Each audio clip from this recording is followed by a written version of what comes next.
प्रधानमंत्री नरेंद्र मोदी के बुरे दिन आएंगे, हम सभी लोगों को मालूम था, लेकिन इतने बुरे दिन आएंगे हम सभी लोगों ने कभी सपने में भी नहीं सोचा था। दोस्तों, बात यह है कि पूर्व सेना प्रमुख एमएम नरवणे की एक किताब ने मोदी सरकार की लंका लगा दी है। हमारे जवानों की शहादत पर मोदी सरकार किस तरीके से मतलब एक हिसाब से हत्या में डूबी हुई है कि क्या ही बताएं। दोस्तों, गलवान में हम सभी लोगों को मालूम है कि हमारे 20 जवान शहीद हुए थे। चीनी सैनिकों के साथ मुठभेड़ में हमारे जवान शहीद हुए थे, लेकिन अगर ऐसा कह दिया जाए कि शहीद नहीं बल्कि उनकी हत्या कराई गई थी, मोदी सरकार इसमें शामिल है, तो शायद कोई विश्वास नहीं करेगा। मुझे भी विश्वास नहीं हो रहा है, लेकिन एमएम नरवणे की किताब को रोक देना जिसमें गलवान हिंसा की सारी बातें लिखी गई हैं, तो यह समझ में नहीं आ रहा है कि किताब क्यों रोकी गई। किताब इसीलिए पब्लिश होने से रोकी गई क्योंकि उसमें एमएम नरवणे ने बड़े बड़े खुलासे किए हैं। गलवान घाटी में हमारे 20 जवानों की शहादत पर भी एमएम नरवणे साहब ने कुछ ना कुछ लिखा है, लेकिन मोदी सरकार नहीं चाहती है कि वो जानकारी जनता के पास पहुंचे। दोस्तों, हम सभी लोगों को पुलवामा याद है, आज भी हम नहीं भूले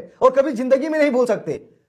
जम्मू कश्मीर के पूर्व राज्यपाल जो आज हमारे बीच नहीं है, सत्यपाल मलिक साहब ने सीधा मोदी साहब को जिम्मेदार ठहराया था। सत्यपाल मलिक ने कहा कि मैंने सुरक्षा की मांग की थी, मैंने प्रधानमंत्री नरेंद्र मोदी से कहा था हेलीकॉप्टर दे दीजिए, लेकिन मोदी जी ने हेलीकॉप्टर नहीं दिया। संवेदनशील इलाके से जवानों का जत्था निकलने वाला था, डर था आतंकी कुछ कर सकते हैं, लेकिन उसके बावजूद मोदी जी ने सुरक्षा मुहैया नहीं कराई और हमसे कहा कि शांति से बैठे रहो। यानी कि शहीद जवानों की शहादत पर चुप्पी साधने के लिए प्रधानमंत्री नरेंद्र मोदी ने सत्यपाल मलिक से कहा था। लेकिन जब गलवान में हमारे 20 जवान वार्तालाप के लिए चीनी सैनिकों के पास गए थे, उस समय धोखे से चीनी सैनिकों ने हमारे जवानों को 20 जवानों को शहीद कर दिया था। दोस्तों, इसी मामले पर खुलासा होने वाला था, एमएम नरवणे साहब की किताब आने वाली थी, लेकिन प्रधानमंत्री नरेंद्र मोदी ने किताब पर रोक लगा दी है क्योंकि अभी एप्स्टीन फाइल में मोदी जी फंसे। एप्स्टीन फाइल का जवाब मोदी जी नहीं दे पा रहे। तो अगर एमएम नरवणे की किताब सामने आ गई और यह पता लग गया देश को कि हमारे 20 जवानों की शहादत कैसे हुई थी, तो मोदी जी तो लपेटे में आ जाएंगे। देखिए, लिखा भी है, एलएसी के राज और अग्निपथ का सच, सरकार क्यों नहीं दे रही है नरवणे की किताब को हरी झंडी।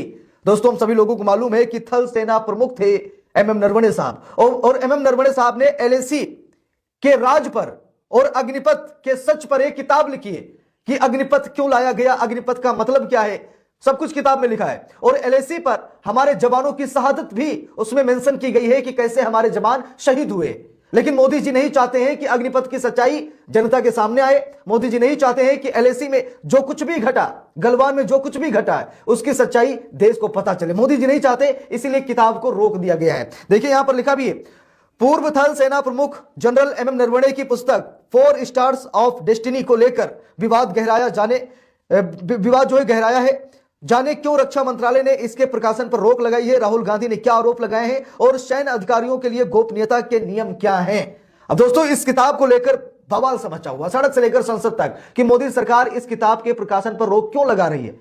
देखिए, लिखा भी है खबर में, जनरल एमएम नरवणे दिसंबर 2019 से अप्रैल 2022 तक सेना प्रमुख रहे। उन्होंने अपनी सेवानिवृत्ति के बाद एक संस्मरण लिखा है। इस पुस्तक में 2020 के वास्तविक नियंत्रण रेखा यानी एलएसी, गतिरोध और अग्निपथ योजना जैसे संवेदनशील विषयों पर महत्वपूर्ण विवरण होने की चर्चा है। यह पुस्तक जनवरी 2024 में रिलीज होने वाली थी, लेकिन रक्षा मंत्रालय और भारतीय सेना ने पब्लिशर को इसकी समीक्षा पूरी होने तक प्रकाशन रोकने का निर्देश दिया। वर्तमान में इस पुस्तक का भविष्य अधर में है क्योंकि मंत्रालय से अभी तक क्लियरेंस नहीं मिली है। देखिए, लिखा है, एलएसी पर चीन के तनाव का जिक्र भी किया गया है इस किताब में। लिखा भी है, विशेषज्ञों का मानना है कि यदि पुस्तक में 2020 के गतिरोध से जुड़ी रणनीतिक जानकारी सामने आती है तो इससे चीन के साथ एलएसी पर स्थिति फिर से बिगड़ सकती है। मई जून 2020 में गलवान घाटी में भारत और चीन के सैनिकों के बीच हिंसा खड़प हुई थी, जिसमें 20 भारतीय जवान शहीद हुए थे। जनरल नरवणे के नेतृत्व में ही भारत ने जवाबी कार्रवाई और फिर सैन्य स्तर की वार्ताओं के जरिए कई इलाकों से सैनिकों को पीछे हटाने की प्रक्रिया शुरू की थी। वर्तमान में एलएसी पर स्थिति यानी कुछ हद तक शांत है, लेकिन दोनों ओर से भारी सैन्य तैनाती अभी भी बनी हुई है। सरकार का रुख स्पष्ट है कि राष्ट्रीय सुरक्षा से जुड़ी संवेदनशील जानकारी का खुलासा किसी भी स्थिति में नहीं होना चाहिए। यही कारण है कि जनरल नरवणे की पुस्तक को अभी तक हरी झंडी नहीं मिली है। तो यहां पर मोदी सरकार कह रही, भाई राष्ट्रीय सुरक्षा के साथ हम खिलवाड़ नहीं कर सकते, संवेदनशील जानकारी हम मतलब ऐसे नहीं लीक कर सकते। यानी कि मोदी जी संवेदनशील जानकारी नहीं बचा रहे, वो अपनी छवि बचा रहे। मोदी जी को पता है कि अगर नरवणे साहब की किताब सामने आ गई तो भाई 20 जवानों की शहादत जो हुई है उस पर पोल खुल जाएगी, क्योंकि लोग तो सोशल मीडिया पर चिल्ला चिल्ला कर बता रहे हैं कि भाई 20 जवान की हत्या सरकार ने करा दी। यानी कि मोदी सरकार डर गई और यह किताब ये बताएगी कि हमारा महामानव कितना डरपोक है। यह किताब यही बताएगी कि मोदी जी कितना डरते हैं चीन से। जब गुजरात के मुख्यमंत्री हुआ करते थे तो भरे मन से चिल्लाते थे कि चीन को लाल आंख दिखाने की जरूरत है, अरे चीन की औकात क्या है। लेकिन प्रधानमंत्री बनने के बाद पता नहीं मोदी जी सरेंडर कैसे हो गए, नरेंद्र सरेंडर हो गए। भाई कैसे हो गए सरेंडर? लाल कुर्ता पहनकर जिनपिंग के सामने कुर्सी छोड़ देते हैं मोदी जी। लाल आंख दिखाने वाला मुख्यमंत्री प्रधानमंत्री बनते ही लाल कुर्ता पहनकर कुर्सी छोड़ रहा जिनपिंग के लिए। यानी कि वो जिनपिंग जो हमारे देश में घुस रहा, हमारी सीमा में घुस रहा, ठीक, हमारे सैन्य ठिकानों पर कब्जा कर रहा है, हमारे जवानों को मार रहा है, लेकिन मोदी जी उसे ही लाल सलामी भेज रहे हैं। भाई ये कौन सी बात है?